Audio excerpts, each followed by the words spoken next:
Hello and howdy there. A couple days ago, I watched The Avengers. For the fourth time. This is my first home viewing experience. I got it for myself for my birthday. Definitely one of my favorite films of the year. I don't want to talk too much about it, just because I feel that if I've said anything of value, certainly within my first 3 reviews. But I did watch this at home, and definitely thoroughly enjoyed it still. I'll give it a 9. I gave my first 3 theatrical experiences a 10, and I'll stand by that. The first time I saw this picture on opening night with an audience, it was pandemonium. You know, it was fantastic. One of the best theatrical going experiences of my life. So I will stand by that 10. But taking a film home, you know, when you're surrounded by your distractions, it makes the film have to step up a little bit to keep you, you know, sucked in. And it did mostly. I noticed the first time that my attention span wandered, or attention wandered, was with the first appearance of Thor. I thought it moved like at a steady pace. I thought all the characters were introduced very cleverly.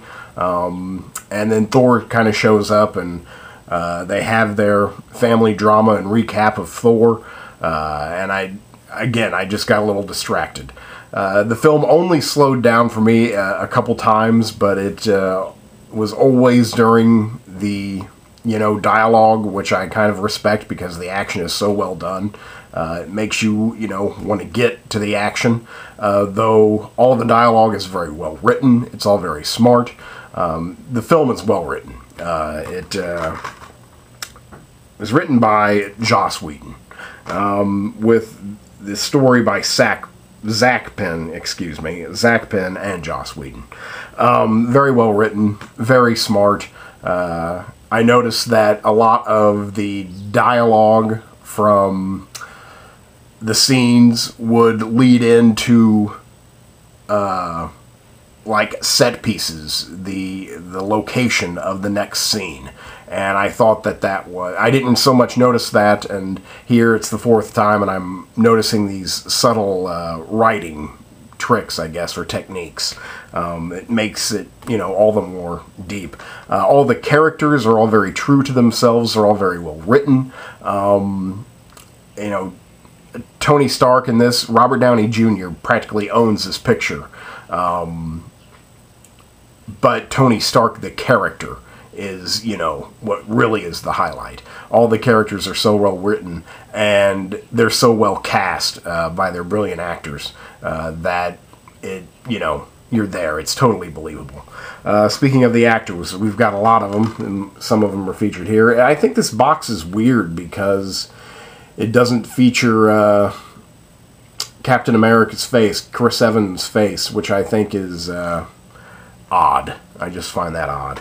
Anyway, we've got Robert Downey Jr., Chris Evans, Mark Ruffalo, Chris Hemsworth, Scarlett Johansson, Jeremy Renner, Tom Hiddleston, Samuel L. Jackson. And we also have Stellan Skarsgård. No, yeah, I always get the Skarsgårds mixed up. Yeah, Stellan Skarsgård. Kobe Smulders and Clark Gregg as Agent... What was it? I can't remember. All the acting is really good. Tom Hiddleston is particularly good as the bad guy. I think that he even could have gone a little bit more out there, you know, chewed the scenery a little bit more. I think he was restrained. I think he was subtle, which is brilliant. But you know, sometimes I just wish he would have cut loose a little bit more, though he is fantastic. And I thoroughly enjoyed Loki in this movie. Some people are upset that I speak to that think it should have been like a team of bad guys. I'm totally against that. I enjoyed the one bad guy. I think that's, you know, pretty classic. So I support the one bad guy move. I guess if I'm going to pick out some other things that left me wanting,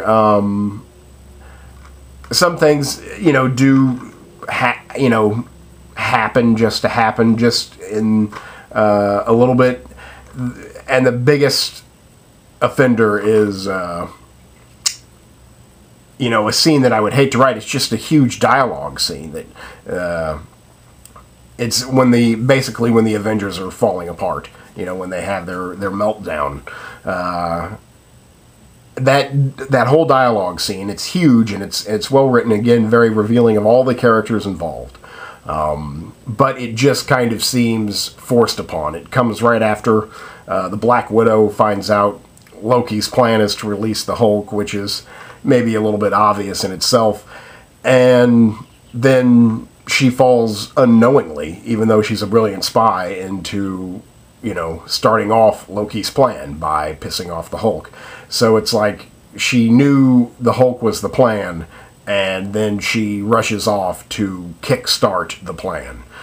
So it was just like, okay. That was like the most glaring, I guess, story, not flaw, but just, I didn't get it. You know, it was just like, okay, well, you know his plan, now is the time to be nice and calm to Banner, and, you know, you just had a wonderful conversation getting him to join the team, now's the time to have another one of those conversations and not, you know, antagonize him. It's very well directed. It's also directed by Whedon. Again, it goes down to the writing, and then he happens, you know, to be able to, when he is writing, I'm sure he sees how it's going to happen. And it's all there on the page, and he just happens to know how to expertly capture that movement. Again, it just works so seamlessly. The character's action leads to another character's action. And it just results in this flawless, smooth action. You know, like a river of action. I guess I had some issues with Jeremy Renner. The only time I thought it ventured into cheese or to camp was with Hawkeye and being possessed and having that extra attitude. You know, he has to pull out that bow and do things with that bow that just, you know, again, just make me laugh. In a different way than the rest of the film makes me laugh, which it does because it's quite hilarious. Very funny. Again, this is the first time I watched it alone, even the third time watching it in the theater, where the theater was probably a quarter of the way full, if that. You know, the laughter still drowns out some of the dialogue. So here I've got to fully hear the dialogue, and I think there still is a line that I don't hear because I'm laughing so hard. But it's just super funny. And super well written, super well acted. It's a super movie. I don't know what else to say. I'm looking forward to Phase 2 of all the Marvel films. As long as Joss Whedon is in control, I feel that they are in good hands. If for some reason, you know, you haven't seen this film, which I highly doubt, I do so right away. It made a fantastic Blu-ray. I have a fairly substantial home theater system, and for what I can afford, and I thought it pretty much rocked. So yeah, I don't know what else to say about it. Hulk rules. That's pretty evident. Hulk had still the best scenes in the movie. But each character has their own little moments. And I don't know, if Thor and Hawkeye gave him my only issues, and even still Thor did good, but it just seemed like Thor was used more as a prop more than the other characters. I think that's probably my only issue with this fantastic film. So that's Marvel's and Disney's the Avengers, and I give it a solid 9. Thank you very much.